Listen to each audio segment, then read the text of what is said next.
So General Guillot, is there an established DoD policy that authorizes using civilian communities as training grounds and American citizens as training tools? No, Senator, there is not. Is there any precedent in DoD history for conducting combat-oriented training in American communities? No, Senator. Have you been consulted at all about using any specific cities for training? Senator, I have not been consulted nor directed to use any American cities for training. And has any federal official asked you to plan training operations in U.S. cities? No, sir, not training. And has NORTHCOM ever designated an American city as a training ground? No, sir. Is it okay to regard U.S. citizens as enemies? No, sir.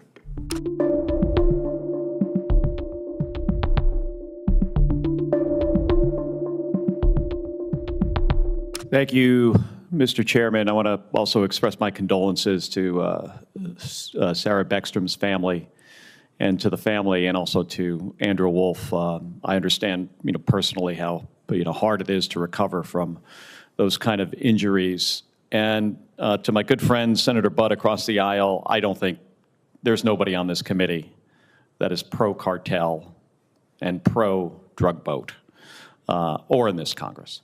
General Guillot, Americans deserve to feel safe in their communities. As the son of two cops, I understand the sacrifice and the hard work it takes to do that job. That's why I know we've got to do more to support law enforcement, especially local law enforcement, those professionals who do that difficult job every single day. I also recognize that not every challenge faced in our cities should default to a military response. On September 30th, President Trump addressed military leadership, both senior officers, admirals and generals, and senior enlisted at Quantico about the deployments of National Guard to U.S. cities. And at that address, he said, and I quote, "I told Pete we should use some of these dangerous cities as training grounds for our military National Guard," unquote. So General Guillot, is there an established DoD policy that authorizes using civilian communities as training grounds and American citizens as training tools? No, Senator, there is not. Is there any precedent in DoD history for conducting combat-oriented training in American communities? No, Senator. And have you been consulted at all about using any specific cities for training? Senator, I have not been consulted nor directed to use any American cities for training. And has any federal official asked you to plan training operations in U.S. cities? No, sir, not training. And has NORTHCOM ever designated an American city as a training ground? No, sir. Thank you for that. If U.S. cities are training grounds, so based on what the President had said and indicated he wanted the Secretary of Defense to consider doing, then how are the service members in this scenario expected to perceive the civilian population in that environment?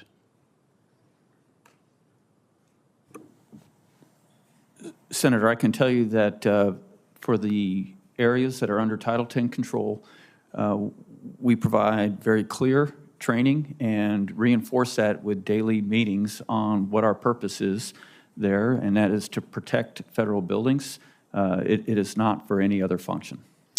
But if you carried out the President's objective of using a city for training, does this imply that civilians could be used as potential adversaries?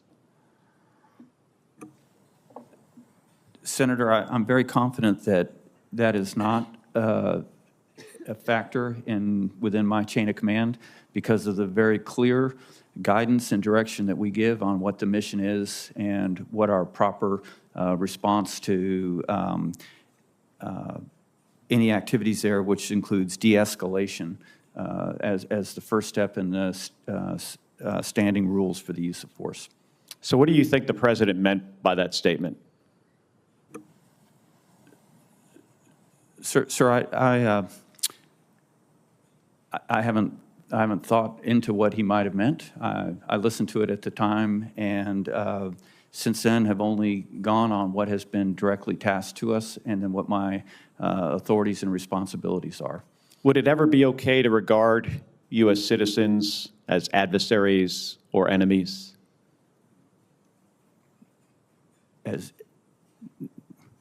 Well, sir, that's a hypothetical. Our initial response is no. Now, of course, there could be illegal activity that's underway, and we may have the authority, vested in us to respond in accordance with the authorities that we have. But again, these are like double and triple hypotheticals. I don't mean it as a hypothetical. And even if there was illegal activity, could be viewed that that person is a criminal. I'm asking specifically, is it okay to regard U.S. citizens as enemies? No, sir. Well, thank you. We defend the United States and U.S. citizens. We do not view them as enemies. Yeah, I agree with you. My concern is, that labeling a city as a training ground inherently puts civilians in a position of being an adversary or an enemy. So I appreciate your response. Thank you, General. Thank you. Thank you, Mr. Chairman. I want to start by extending my condolences to the family of Specialist Sarah Beckstrom, who paid the ultimate sacrifice while deployed in D.C., and my thoughts are with Staff Sergeant Andrew Wolf as he continues to fight for his life. And I want to make clear, nobody here is impugning the people who are on the streets. No one here is impugning the integrity of our National Guard. We're just asking about how they got put there by people in leadership positions. It's been 6 months since President Trump and Secretary Hegseth deployed the National Guard onto American streets. The investigation that I just released with several senators on this committee found that DOD has footed the bill for more than $2 billion in support of the Department of Homeland Security and Immigration Enforcement. That's money that was meant for military training facilities, crumbling military barracks, schools for military families, and instead, it was spent on deploying our National Guard to pick up trash in Washington, D.C., and deal with civilian protesters in other cities. So I think we are right to ask the question about how this happened. Mr. Young, you are one of the senior attorneys at DOD. You were the acting DOD General Counsel when the decision was first made to deploy the National Guard to Los Angeles.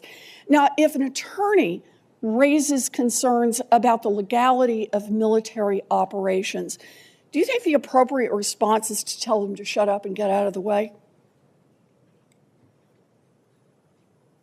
I'm sorry, Senator, could you repeat that question? Yeah, if a JAG attorney raises concerns about the legality of a military operation, do you think the appropriate response is to tell them to shut up and get out of the way? Senator, the law provides that military judge advocates are able to provide independent advice to military commanders, to the Chief of Staff of the Army, and the Secretary. Right.